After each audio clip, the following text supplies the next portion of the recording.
Vote চুরির অভিযোগে সরব তৃণমূল সাংসদরা, হাতে প্ল্যাকার্ড নিয়ে বিক্ষোভে তৃণমূল সাংসদরা। এসআইআর এর নামে ভোট চুরির অভিযোগ, প্ল্যাকার্ড হাতে নিয়ে বিক্ষোভ তৃণমূল সাংসদদের। হাতে প্ল্যাকার্ডে লেখা রয়েছে চুপি চুপি ভোটের কারচুপি, অর্থাৎ এসআইআর এর নামে ভোট চুরির কারচুপি করছে কেন্দ্র এবং বিজেপি। এই অভিযোগে সরব হয়েছে তৃণমূল কংগ্রেসের সাংসদরা।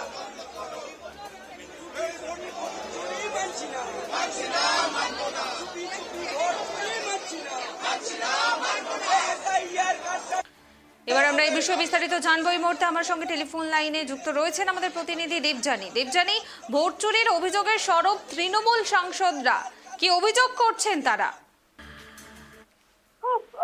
তৃণমূল কংগ্রেস প্রথমেই তারা জানিয়ে দিয়েছিল যে নির্বাচন কমিশন যেভাবে বিজেপির হাতে হাত মিলিয়ে তাদের যে অভিযোগ, যা একসঙ্গে তারা কাজ করছে এবং বিহারে যেভাবে 65 লক্ষ মানুষের নাম তালিকা থেকে বাদ গেছে, তাতে অন্য রাজ্যগুলো, আসন্ন বিধানসভা নির্বাচন যে রাজ্যগুলোতে রয়েছে, পশ্চিমবঙ্গ, আসাম, কেরল, তামিলনাড়ুর মতো কয়েকটি রাজ্যে, সেখানেও এই ভোট কারচুপির আশঙ্কা রয়েছে। এবং সে কারণেই আজকে নির্বাচন কমিশন ঘেরাওয়ের প্রস্তাব দিয়েছিল তৃণমূল কংগ্রেস, এবং তৃণমূল কংগ্রেসের প্রস্তাবের সায় দিয়েই গোটা ইন্ডিয়া জোট আজকে এই কর্মসূচি নিয়েছিল। এবং আজকে আমরা কর্মসূচি, যে নির্বাচন কমিশন ঘেরাওয়ের কর্মসূচিতে দেখলাম, যেহেতু দিল্লি পুলিশের দাবি যে কোনো রকম কোনো আবেদন জমা পড়েনি আজকের এই কর্মসূচি নিয়ে, তাই বিরোধী সাংসদদের আটকানো হয়েছে। এবং এই বিরোধী সাংসদ পুলিশদের ধস্তাধস্তিতে আমরা যা জানতে পারছি যে তৃণমূল সাংসদ মহুয়া মৈত্র, তিনি কিন্তু অজ্ঞান হয়ে পড়েছেন এবং তাকে এই মুহূর্তে হাসপাতালে নিয়ে যাওয়া হয়েছে। এছাড়াও রাহুল গান্ধী, প্রিয়াঙ্কা গান্ধী, সমাজবাদী পার্টির সভাপতি অখিলেশ যাদব সহ বেশ কয়েকজন বিরোধী সাংসদকে কিন্তু আটক করা হয়েছে। দুটো বাসে করে তাদেরকে তুলে নিয়ে যাওয়া হয়েছে। তবে যারা তৃণমূল কংগ্রেসের যারা নেতৃত্ব দিয়েছিলেন আজকের এই কর্মসূচিতে, তার মধ্যে মহুয়া মৈত্র একমাত্র, তিনি কিন্তু অসুস্থ হয়ে যায়। দেখো, আজকে দুপুর 2টো পর্যন্ত কিন্তু এই বিরোধী সাংসদদের যে এসআইআর ইস্যুতে বিরোধী সাংসদরা সরব হয়, 2টোর পর 2 কক্ষই কার্যত মুলতবি হয়ে যায়।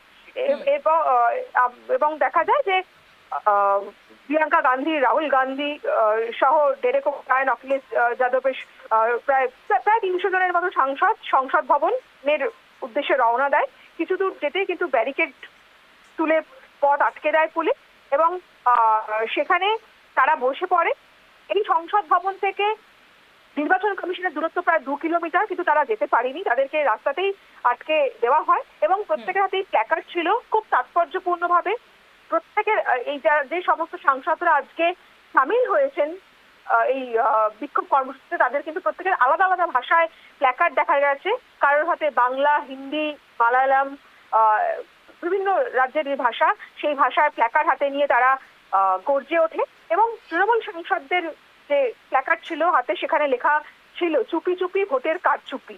বাংলা, হিন্দিতে তারা তাদের এই প্ল্যাকার্ড লেখে। মহুয়া মৈত্র, সাগরিকা ঘোষকে আমরা দেখি, এই মহিলা সাংসদদের, তারা ব্যারিকেডের ওপর উঠে প্রতিবাদ জানান।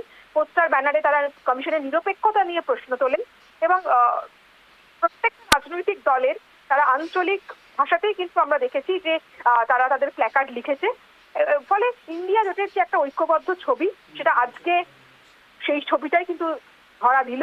এবং আজকে তোমাকে জানিয়ে রাখি যে অরবিন্দ কেজরিওয়াল, আম আদমি পার্টির প্রধান, তিনিও কিন্তু মানে আম আদমি পার্টি ইন্ডিয়া জোটে সামিল না থাকলেও আজকের কর্মসূচিতে আম আদমি পার্টিও কিন্তু অংশ নিয়েছে। ফলে শাসক দলের ওপর যে আজকের এই বিরোধীদের কর্মসূচি একটা বাড়তি চাপ তৈরি করলো, সেটা আর বলার অপেক্ষা রাখে না, এমনটাই রাজনৈতিক মহল মনে করছে। কোনামি, ধন্যবাদ দেবযানী। এসআইআর বিরুদ্ধে প্রতিবাদে ধুন্ধুমার দিল্লির রাস্তায় দেখা মিলল বিরোধী দলগুলোর ঐক্য। একদিকে যেখানে নির্বাচন কমিশনের সদর দপ্তরে যেতে বাধা দেয় পুলিশ ও আধা সেনা, সেখানে ব্যারিকেডের ওপরে উঠে পড়েছিলেন বিরোধী দলের সাংসদরা। এবং এই মুহূর্তে যে আপডেট আমাদের প্রতিনিধি তুলে ধরলো, ইতিমধ্যে মহুয়া মৈত্র তৃণমূল সাংসদ তিনি কিন্তু অসুস্থ হয়ে পড়েছেন এবং 2 কিলোমিটার যাওয়ার পর কিন্তু তাদেরকে আটকে দেওয়া হয় এবং দুটো বাসে করে আটক করে নিয়ে যাওয়া হয় রাহুল গান্ধী সহ একাধিক সাংসদদের। প্রতিবাদী রূপে এদিন দেখা গিয়েছে তৃণমূল কংগ্রেস সাংসদদেরকেও। ব্যারিকেড টপকান অখিলেশ যাদবও পুলিশের বাধা পেয়ে রাস্তাতেই বসে পড়ে বিক্ষোভ দেখান বিরোধী সাংসদরা। প্রিয়াঙ্কা গান্ধী থেকে ডিম্পল যাদব একাধিক মহিলা সাংসদও রাস্তায় বসে পড়ে বিক্ষোভ দেখান এবং দুটো বাসে করে কিন্তু বহু বিরোধী সাংসদ তাদের আটক করে নিয়ে যাওয়া হয়েছে।